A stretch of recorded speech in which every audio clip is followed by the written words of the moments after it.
Hello students, welcome to your history class. Let us start today's class with the first chapter of standard 10, that is the First War of Independence. Now here I am with a small PPT in order to get into full details of the chapter. So let's peep into my PPT. The First War of Independence of 1857. This is the chapter that we need to start today. According to the ICSE syllabus, here in this chapter, we need to cover the causes and the consequences. Before we move on for the causes, let me just brief you a little on the chapter.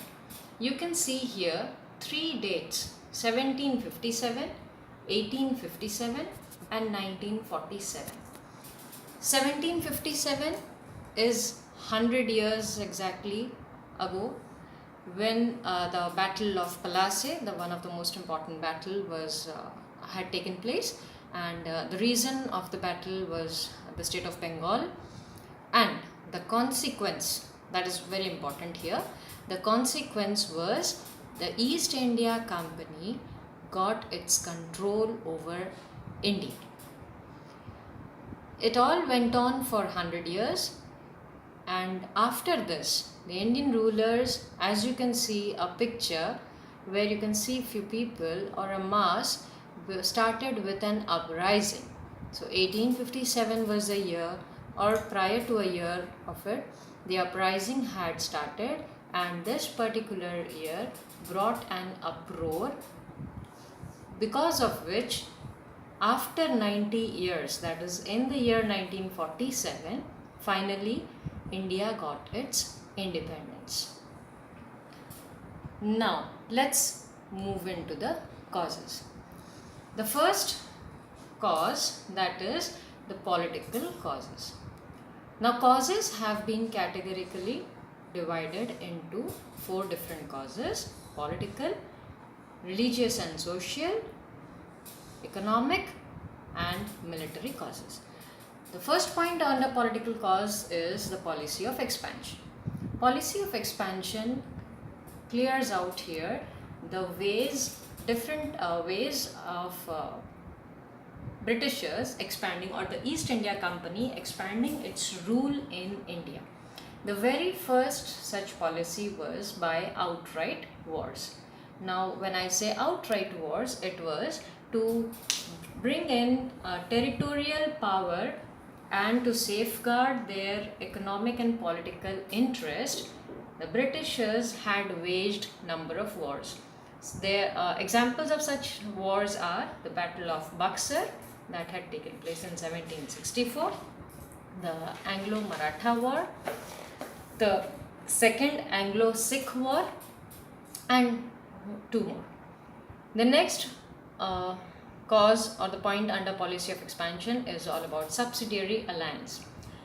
The subsidiary alliance is a system which says some Indian states were brought under the British control without being annexed. These states were not annexed but directly were brought under control of the Britishers. This particular system was introduced by Lord Wellesley, and this system, under the system, the Indian rulers had to accept few terms, or they were to agree to few terms. One or two such terms were: they had to accept that British was a supreme power, they had to agree that to maintain British troops at their own cost.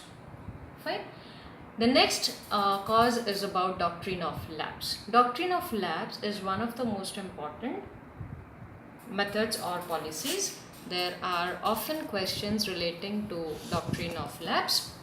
Doctrine of lapse was introduced by Lord Dalhousie, the then Governor General of India. According to this doctrine, the heirs adopted without the consent of the company could inherit only the private property of the deceased ruler, and the territory of the ruler would go to the Britishers. That is, Britishers will take away the territory. There would be no more further rule of the heir or the adopted. Heir here speaks about the adopted child, not the natural child, the biological child. It was all about the adopted child. The last point for this expansion policy is all about the pretext of alleged misrule. In 1856, Dalhousie had annexed Awadh to company's dominions on this particular system. This caused resentment among the Indians in general and Awadh in particular. Therefore, these were the different policies which were taken into consideration for expanding the rule by the East India Company. Second political cause is all about showing disrespect to Bahadur Shah, the last Mughal ruler Bahadur Shah. This disrespect was shown by two people, Lord Dalhousie and Lord Canning. They had shown this disrespect by making some announcements. Both had made each an announcement. In 1849, Lord Dalhousie had announced that the successors of Bahadur Shah Zafar would not be permitted to use the Red Fort as their palace. Okay. The second announcement was made by Lord Canning, as you can see in the year 1856, that the successors of Bahadur Shah would not be allowed to use the imperial titles with their names and would be known as mere princes. So these were the two different announcements which showed a disrespect to Bahadur Shah. The next point says about absentee sovereignty of the British. As you can see, I have mentioned there, India was being ruled from England. The British government all the way from England was ruling India, unlike the Mughal rulers who had stayed back in India and had utilized all the wealth of India in its welfare, whereas Britishers did not do the same. Therefore, the Indian rulers took it as they were taking away India's wealth, and it was said that India's wealth is being drained. These are three important political causes that I have cited out here. We next move on to the second cause, that is religious and social causes. Here you can see the first important cause under this is the interference. Interference with what? Interference with the social customs. You know, in India, we deal with our superstitious beliefs. So one such belief was the practice of sati. Under this practice, the female or the wife of the deceased male had to jump over into the pyre of the husband.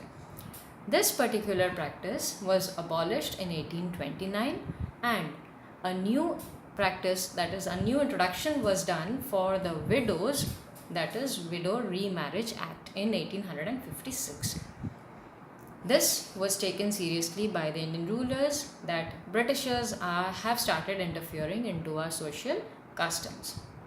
Then we come to apprehensions. There were some modern innovations brought in by the Britishers. The innovations were in the field of transportation and communication, that is railways for transportation and telegraph for communication. That is for better transportation and better communication. But the Indian rulers started apprehending these modern innovations, and this became again a social and religious cause. How? The railways, when the railway compartments were brought in, the Indian rulers brought in the belief of discrimination. Because here now in a compartment there was no particular reservation, whether a Brahmin or Harijan, no doubt irrespective of the caste or creed, could sit together. So they thought like now our distinction is being made by us to be accepted, and they were easily discriminated. Similarly, for telegraph, when the poles were being erected, the poles had some wires, and people started apprehending that any Indian who goes with a mistake will be punished by being hanged on the telegraph poles. So such apprehensions brought into outrage among the mass. Thirdly, we have racial discrimination. Here, the Britishers started showing rudeness and arrogancy towards the Indians. Not only this much, they also showed that they are superior and started insulting Indians. This is all about, or the three important causes of religious and social causes. We now move on to the next, economic causes. Now, India, has always been a full of resources, such as we had here good industries and the raw materials. Basically, resources here relates to the raw materials such as cotton, raw silk. So these things which were heavily and easily available here, they were being exported to the Britain markets at a very cheap rate. Britishers used to buy these raw materials from the Indian peasants at a very cheap rate, took it to their country. There in their industries, they started producing the finished goods, and those finished goods were made to accept. They were to be accepted by Indian market duty free or at a nominal rate. Therefore, this is how the raw materials were being exploited. As I said that India was full of good cottage industries and handicrafts, therefore spinning and weaving happens to be quite good occupation, the famous occupation among the peasants. Now these, since the raw materials were being exported and the peasants were not getting that much of raw materials, the industries had to face heavy duties and got destroyed. So the effect was on the handicrafts, and the art of spinning and weaving started getting extinct. Thereafter, there was inhuman treatment of indigo cultivators. Indigo, as you know, was on heavy demand. Indigo was forcibly asked to be grown by the Britishers.